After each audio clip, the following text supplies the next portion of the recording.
facts you might not know. From the biggest flops to the greatest hits, this is Trash Can Tidbits. Hi everyone, welcome back to the show, my show, Trash Can Tidbits. And I'm your host, Beaton, ready to lay it all down for you and present 10 more fun facts for the week. Last week I asked the question, which actress was originally going to play Catwoman in Batman Returns but declined because she was pregnant? The answer is Annette Bening. Bening is married to actor-director Warren Beatty, and it was most likely due to working alongside him in the 1991 crime romance movie Bugsy that she got pregnant. Interestingly enough, Michelle Pfeiffer was originally cast to play Benning's character Virginia Hill, but withdrew. The roles would be switched a year later when Benning withdrew from Batman Returns and was replaced by Pfeiffer. Now, with that addressed, let's get started with fact number 1. Did you know that in addition to many other movie references, 2 specific character traits from the movie Escape from New York inspired the character of Solid Snake from the Metal Gear game series? Creator Hideo Kojima is a big-time movie buff and has used many references to his favorite movies in his games. Far too many to name here, but I'll just name a couple.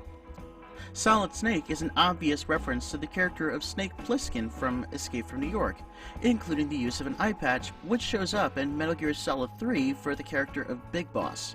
Heck, even Solid Snake uses the alias Plissken for when he's undercover in Metal Gear Solid 2. Director John Carpenter was said to have been flattered by these homages, and is a good friend of Kojima. Fact 2. Did you know that the modern werewolf myths that we have of full moons and silver bullets were a Hollywood invention? Werewolves did exist in European folklore, but the origins of transformation were more like selling your soul to the devil, and you could actually transform at any time rather than during a full moon. We actually have a Hollywood screenwriter to thank for the modern werewolf mythology of today, a man named Kurt Siodmak. A German Jew who escaped from the Nazis, Siodmak ended up in Hollywood and used his experiences as the basis for the screenplay that he would end up writing, The Wolfman, which was made in 1941.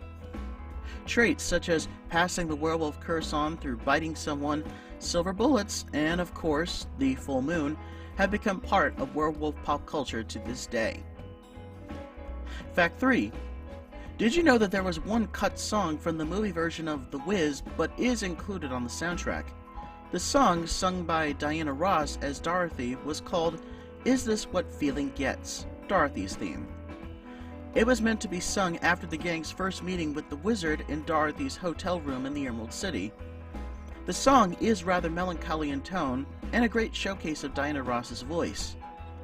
It ended up being cut from the film, but it is included on the soundtrack album, and of course, it pops up throughout in the underscore, most notably in the film's overture, as well as during the end of the movie when she sings the song Home. Fact 4. Did you know that the last 2 revivals of the Broadway musical How to Succeed in Business Without Really Trying have featured the voices of some legendary news anchors? At the beginning of the show, the main character of Finch buys the title manual and starts his career in business, and an authoritative but welcoming voiceover provides narration for the manual. In the 1995 Broadway revival, that voice was done by legendary news anchor Walter Cronkite, and in the 2011 revival, Anderson Cooper did the narration.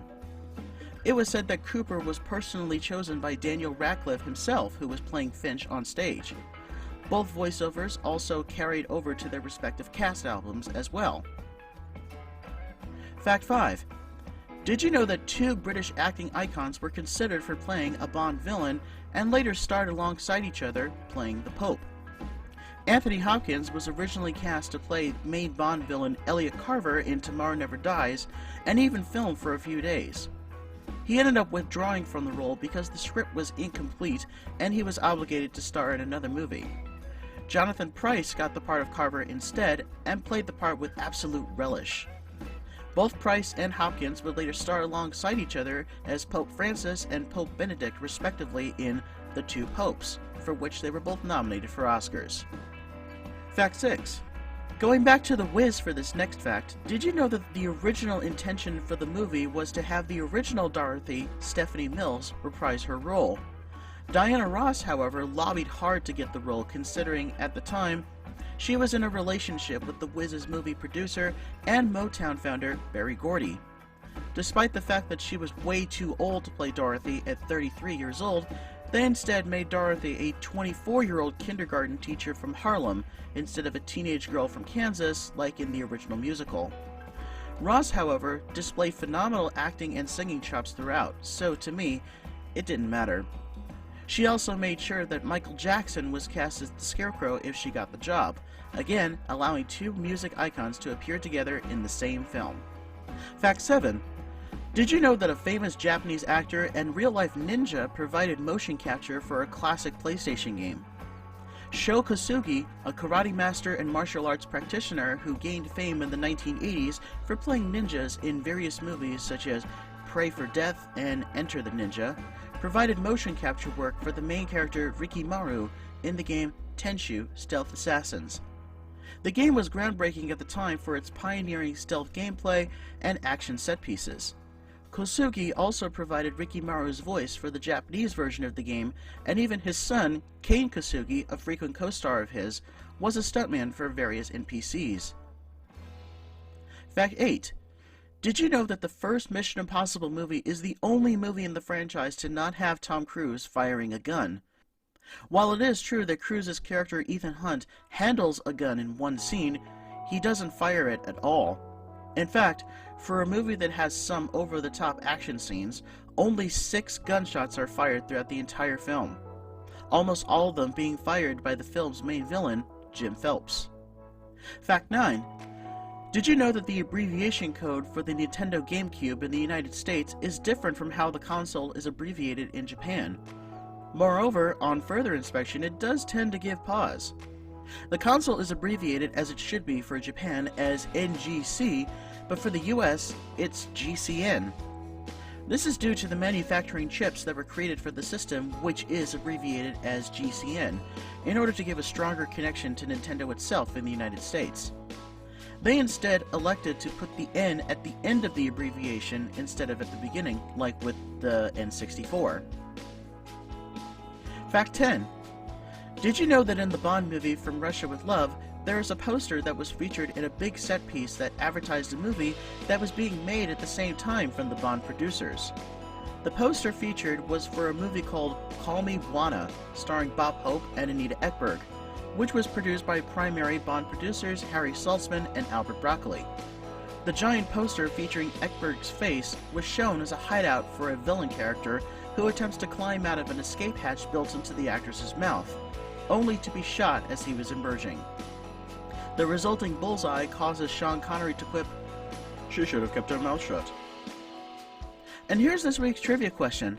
The classic Sega arcade game Crazy Taxi has had an indelible impact on culture in the mid to late 90s with its fast-paced gameplay, product placement, and soundtrack. One rock band in particular has become permanently linked with the franchise, though cuts were sometimes made between the arcade and home ports. Fortunately, the game's soundtrack has, for the most part, included the music of this iconic band. My question to you is, which 90s rock band had their music prominently featured in the game Crazy Taxi? And there we go for this week. I hope you enjoyed this week's list. You got another piece of movie or gaming trivia you want me to explore for a future video? Drop a comment below, and please don't forget to like, subscribe, share, and boop that bell for future video notifications. Thanks for watching, and I'll see you next time.